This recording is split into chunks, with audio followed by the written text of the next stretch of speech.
नमस्कार प्रिय विद्यार्थियों, ज्ञान तृप्ति महाविद्यालय के इस YouTube चैनल में आपका स्वागत है।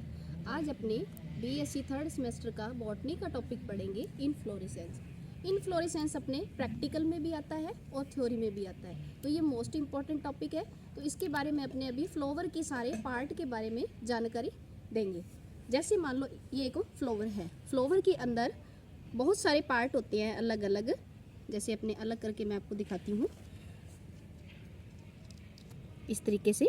इसमें जो ये ग्रीन वाला पार्ट होता है, जो ये वाला ग्रीन वाला, यानी कि इसमें थोड़ा सा चेंज है, ये वाले पार्ट को अपने बोलते हैं कैलिक्स या फिर अपने बोलते हैं सेपल। ये इस तरीके का पूरा जो अरेंजमेंट होता है, राउंड शेप के अंदर पूरा अरेंजमेंट होता है, इसको बोलेंगे अपने कैलिक्स बोलेंगे। और वैसे अगर अपने सिंगल पार्ट देखें तो इसको बोलेंगे अपने सेपल्स। ठीक है। उसके बाद सेकंड पार्ट आता है इसका पेटल्स।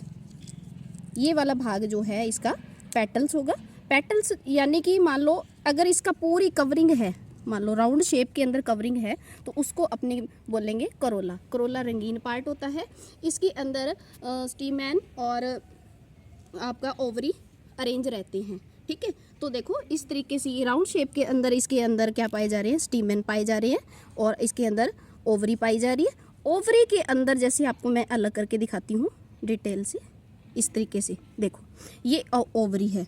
तो इसमें जो ये वाला पार्ट होगा इसको अपने बोलेंगे स्टिग्मा, इसको बोलेंगे स्टाइल, और ये हो गया ओवरी।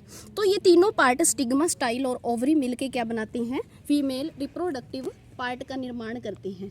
ठीक है। उसके बाद सेकंड पार्ट है इसके अंदर, मान लो जैसे पुंकेसर बोल देते हैं जिसको अपने, तो इसमें एक एंथर होता है। एंथर के ऊपर जो इस एंथर इसके साथ जुड़ा होता है, जिसके साथ, उसको अपने क्या बोलते हैं, फिलामेंट बोलते हैं। एंथर और फिलामेंट मिलकर किसका निर्माण करते हैं, मेल रिप्रोडक्टिव पार्ट का निर्माण करते हैं। ठीक है। उसके बाद मान लो ये जो अपना करोला पार्ट होता है, जो रंगीन पार्ट होता है, इनका यूज़ क्या होता है, ये वाले इसको अपने क्या बोलेंगे, पेडंकल बोलेंगे।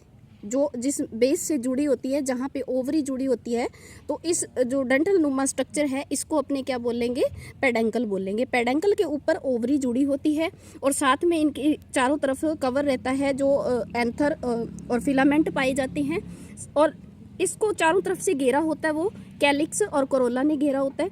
जो कैलिक्स होते हैं, जो ये वाला पार्ट है, आप देख सकते हैं कि फ्लावर के अंदर देखो ये ग्रीन वाला पार्ट इसने पूरे को कवर कर रखा है।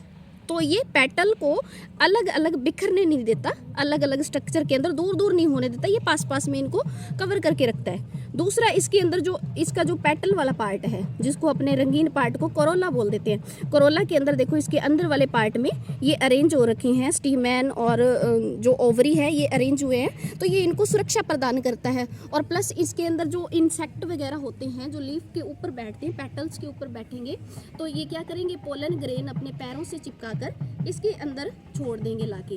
तो इस माध्यम से इसके अंदर पॉलिनेशन की क्रिया होती है। पॉलिनेशन की क्रिया के बाद में इनके अंदर फर्टिलाइजेशन होता है, और फर्टिलाइजेशन के फलस्वरूप इसके अंदर क्या होता है, जो एम्ब्रियो का निर्माण होता है। और एम्ब्रियो का निर्माण होने के बाद में इसके अंदर बीज का निर्माण हो जाएगा, और बीज के निर्माण के पश्चात अपने जो फेवरेबल कंडीशन होती है उसमें अपने प्लांट को एम्ब्रियो का निर्माण होता है। तो अंडर फेवरेबल कंडीशन के अंदर अपने बीज को जर्मिनेट करवा सकते हैं और न्यू प्लांट ग्रो कर सकते हैं। अब देखो कि अपने फ्लावर के बारे में प्रैक्टिकली रूप से अपने पूरा मेथड डिटेल से देख लिया है कि मान लो कि इसके अंदर सेपल का अरेंजमेंट, पेटल्स का अरेंजमेंट, और ओवरी का और जो एंथर होते हैं उनका अरेंजमेंट अच्छे से अपने देख लिया है। अब नेक्स्ट क्लास के अंदर अपने इसकी थ्योरी के बारे में डिटेल से लिखेंगे, और अगली क्लास के अंदर पूरा अपने मैटर इसका कि इसका क्या क्या यूज़ होता है और किस तरीके से ये अरेंज होते हैं, वो थ्योरी के रूप में लिखेंगे।